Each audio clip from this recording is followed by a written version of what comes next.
आकडे ऑनलाईन न येता प्रत्यक्ष मंत्रालयात आलेले आहेत। नशीब ऑनलाईन ने येता पहिल्यांदा आले, प्रत्यक्ष मुख्यमंत्री असताना आले नाहीत, परंतु आता ते आलेत आणि खरं म्हणजे तक्रारीचा पाडा वाचण्यासाठी आलेले आहेत। मी एवढंच सांगेन की महाविकास आघाडी नाही, ही महाकन्फ्यूज आघाडी आहे।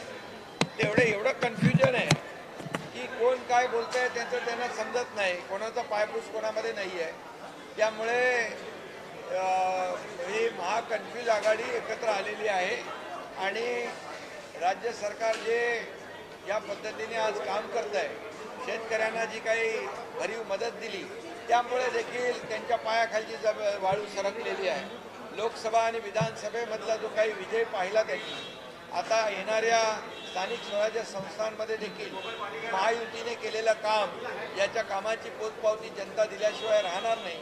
त्यामुळे समोर पराभव दिसू लागलेला आहे आणि म्हणूनच त्यांच्या पायाखालची वाळू सरकली आहे आणि जेव्हा पराभव समोर दिसू लागतो त्यावेळेस मग अशा प्रकारच्या तक्रारी माणसं सुरू करतात आणि तशा प्रकारच्या तक्रारी त्यांनी सुरू केलेल्या आहेत। मी एवढंच सांगेन की जेव्हा त्यांना महाविकास आघाडीला विजय मिळाला त्यावेळेस तक्रारीचा पाडा कधीच वाचला नाही त्यांनी। जेव्हा पराभूत झाले तेव्हा मात्र तक्रारींचा पाडा वाचला। अगदी निवडणूक आयोगावर देखील आरोप केले, न्यायालयावर आरोप केले, सगळ्यांवर आरोप केले आणि आता देखील या ठिकाणी त्यांना स्थानिक स्वराज्य संस्थांमध्ये त्यांचा पराभव समोर दिसू लागलेला आहे आणि म्हणून हा रडीचा डाव आहे। हा रडीचा डाव खेळण्यासाठी ते आलेले आहेत, परंतु महाराष्ट्रातली जनता शून्य आहे। महाराष्ट्रातली जनता काम करणारे, विकास करणारे, लोकाभिमुख कल्याणकारी योजना सुरू करणारे, शेतकऱ्यांच्या पाठीशी उभे राहणारे या सरकारच्या मागे, महायुतीच्या मागे या महाराष्ट्रातली जनता उभी राहील आणि ते किती काही एकत्र आले, काही सगळं झालं तरी सुद्धा महायुती या येणाऱ्या स्थानिक स्वराज्य संस्थांमध्ये प्रचंड यश मिळवेल आणि प्रचंड विजय मिळवेल। प्रमुख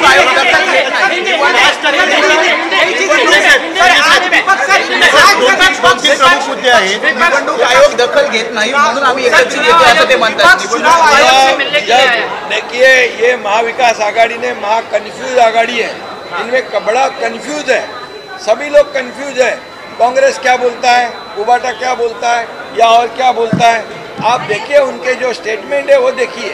और मैं इतना ही कहूँगा उन्हें अच्छा है एक साथ आना चाहिए, लेकिन ये यहाँ पर मुख्यमंत्री जब थे तभी आए नहीं, अब कंप्लेंट करने के लिए आए, तकरार करने के लिए आए, चुनाव आयोग की शिकायत करने आए हैं। और इसलिए मैं इतना ही कहूँगा कि ये पूरी तरह कन्फ्यूज्ड है और महायुति मजबूती से इस चुनाव को फेस कर रही है, सामने जाएगी। और महायुति जैसे लोकसभा चुनाव में जीती है, विधानसभा चुनाव में लैंडस्लाइड विक्ट्री महायुति को वहाँ पर मिली है और ये काम के बलबूते पर, जो विकास का काम हुआ है इस बलबूते पर, लोकाभिमुख कल्याणकारी योजना के बलबूते पर, और मुझे विश्वास है महायुति इस स्थानिक स्वराज्य संस्था में बहुत भारी मतों से जीतेगी। अभी उनको पता है हम हारने वाले हैं और हारने वाले हैं, इसलिए ये कारण ढूंढ रहे हैं, उनके पैरों तले जमीन खिसक रही है और इसलिए ये बहानेबाजी है। ये क्या कहते हैं मराठी में, रडीचा डाव है।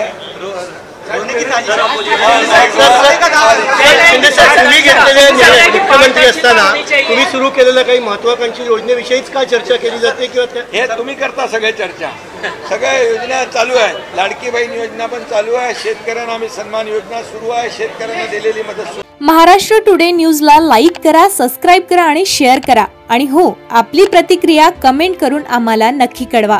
धन्यवाद।